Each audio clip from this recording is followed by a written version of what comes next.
Hi trainers, I'm Teeds. How's it going? So we have something very interesting. We have an article on gamerwith.jp. It is a Japanese article website. It is translated to English by Google Translate, so some things might be a bit off.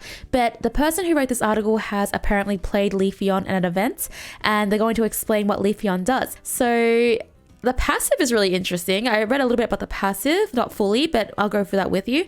So let's start with this. Pokemon good at surprise attacks. Leafeon is a speed type Pokemon that specializes in surprise attacks. Her moves are derived at levels 4 and 6, and she learns Unite moves at level 8. Her special traits and enhanced attacks allow her to quickly approach her opponents, and her skills can inflict great damage on them. A very typical Speedster kind of description, so it's good to see that it does just follow the Speedster style. The trait gauge is important. So this is apparently Leafeon's passive, I believe.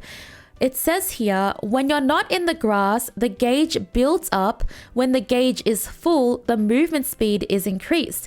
So there's this little bar under Leafeon, and when it is full, it is increased. And it only happens when you're not in the grass, which means that I wonder if it's like slower in the grass. When you fill up the gauge, normal attacks become enhanced attacks. Also, they are stronger as well with your normal attacks.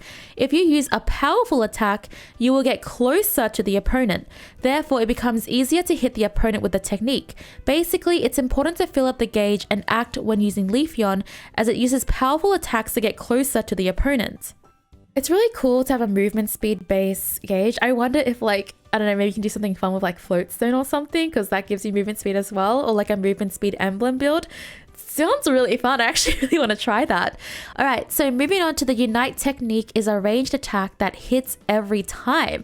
And here we are seeing the Unite move, which is really fast. It's a very fast move. So it's like a little dash that goes towards it. And okay, you can dash. And then does he... Oh, okay, that's the second ability he's using, or the third ability, whichever... Oh, second, actually, sorry.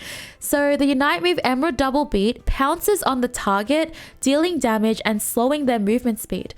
After that, it jumps up and lands vigorously, dealing damage to the opponent's Pokemon within range. The closer you are to the center of the range, the more damage you deal. So you want to be close into the center to deal more damage. Leafeon's Unite move is a surefire move that pounces on the target and inflicts damage. Additionally, when landing, it deals damage to opponents within its attack range. It's a very easy to use Unite move because it always hits. So this move will always hit.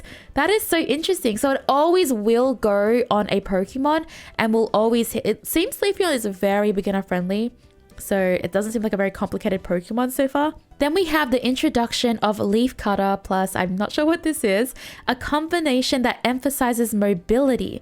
So Leaf Cutter is a technique that attacks by throwing leaves in a fan shape from the spot. And the other move is a technique that quickly moves in a specified direction. So we have the two moves here. So you can press this move again as well. Okay, I want to see here. Okay, I want to go back from the start. So it uses it, and then it doesn't use it again, does it? It didn't use it again, but this move is like a dash move, and this move is just like a cone-shaped move. So that's really interesting. I wonder what happens if you use it again, like what effects it has. Oh, it brings it back faster. So it actually goes onto the ground. You can see here, it goes on the ground here, and then it comes back to you. So pressing it again will probably bring it back to you. It's like a boomerang, kinda. That is so cool. And then that one is just a dash move, it seems. Maybe there are some more effects to it, but that is really interesting. Then we have use Happer Cutter after approaching the opponent. Oh, it talks more about it here, so about Leaf Cutter. So it fires 5 leaves in the specified direction, dealing damage to your opponent's Pokemon. The leaf is stuck in the ground for a short while, but if you use this move again, you can return the leaf to yourself and damage the opponent's Pokemon it hits on the way. After a certain amount of time has passed since it hits the ground, it will deal more damage. If all 5 leaves hit a Pokemon, you get a shield effect. Oh, so if you hit... Basically, what you want to do here probably is if you're closer to them, which means you'll definitely hit all 5 of them, you will get that shield effect that will protect you from probably some damage and stuff. Because the further away you are, it will be harder to hit all 5 leaves. But when you're closer and it's coming out in like that smaller part of the cone, you will most likely hit all of them and you'll get the shield effect. Leaf Cutter is a move that shields 5 leaves. By using it after reaching the opponent with a strengthened attack, it becomes easier to hit 5 leaves. Okay, and the shield effect has 2 chances to get when you fly the leaves and when you return them.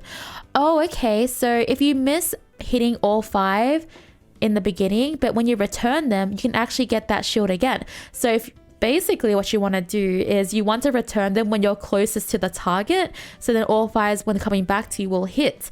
That is so interesting. Now this is more on the dash move, I believe.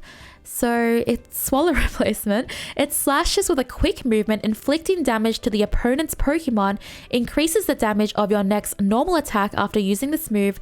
The maximum number of times a move can be held is 2. Oh, okay, so there is a 2 on it, so you can hold dashes, I believe, and maybe the cooldown is like longer.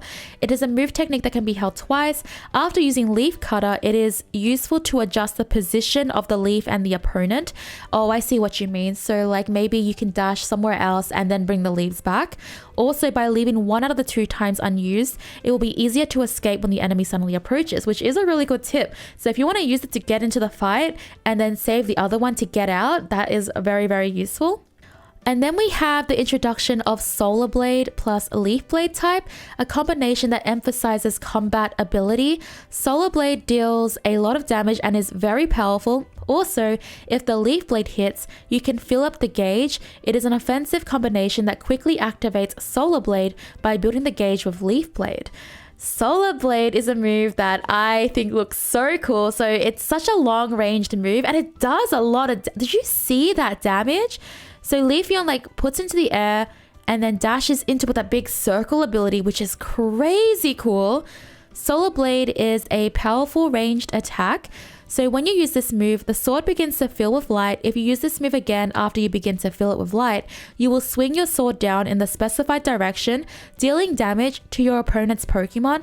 The longer the light stays in, the more damage it does. If you use it when your gauge is full, you can immediately swing down your sword with maximum damage, and the waiting time after using this move will be shortened. Oh my gosh, now that is so cool. I love this moveset a lot actually because it just looks really cool and really fast. I think I'm going to like the next ability a lot, which is a Leaf Blade. So Solar Blade, like Lucario's Glow Punch, increases damage by charging the gauge. So use this after charging it for a certain period of time. Okay, so you want to charge it like the... now I'm going to call it Glow Punch because now I don't remember what the normal one is called, but the one where you charge the punch, the crazy one. If you use it when the gauge is full, not only will you be able to use it at maximum charge immediately. Oh, okay, so if the gauge is full, you can use that instantly, but the waiting time for the move will also be shortened. Okay, so not only does it increase like your movement speed and stuff, the gauge, it's very important for Solar Blade. For Leaf Blade, it can fill up the gauge as well. So Leaf Blade, after dashing, slashes surroundings of sharp leaves while spinning, dealing damage. Hitting a leaf does more damage than the move inside, gives a slowing effect, and fills the power gauge. Leaf Blade can fill the power gauge when it hits, therefore it is very compatible with Solar Blade. It's a useful move when approaching enemies or avoiding enemy attacks. Okay, so it looks like we have all the moves for Leafeon already. That is crazy. So we have all the moves of Leafeon described here for us, and I am very excited for this. It's a very Speedster-esque playstyle, but unique as well in a way too. I'm just very interested in playing another Speedster, and I love Leafeon. It's one of my favorite evolutions, so this is perfect for me. I really want to play the Leaf Blade because Leaf Blade looks so cool. Like, look at the dash. Hold on, that is not the dash. Where is the dash? So that's the dash. That looks so fun. So it is kind of like Zacian spinny thing as well, which is interesting. Okay, so that is all for this video. Thank you so much for watching, trainers, and let me know in the comments down below what you think about Leafeon's movesets. I hope to catch you for the next one. Bye.